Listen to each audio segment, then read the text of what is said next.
Happy sir. చెప్పమ్మా. Sir మీ పేరు? నా పేరు శ్రీనివాస్ అమ్మ. శ్రీనివాస్ గారు చెప్పండి, యోగా చేస్తే ఎంత మంచిది? యోగా ఎందుకు చేయాలి అసలు? యోగా ఎందుకు? మానసిక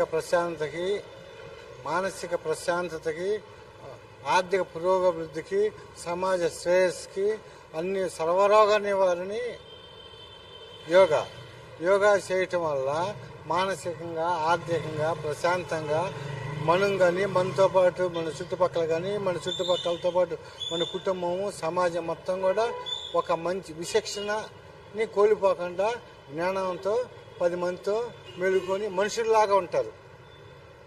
అందుకనే యోగా చేయటానికి గవర్నమెంటు, సమాజం ప్రోత్సహించి ప్రతి ఒక్కరిని సభ్య సమాజంలో ఒక మంచి వ్యక్తిగా అభివృద్ధి చేసేట్టు ప్రోత్సహించాలని చెప్పి ఒక సమాజం కోరే ఒక శిష్య పరమాణువు ఈ శ్రీనివాస్.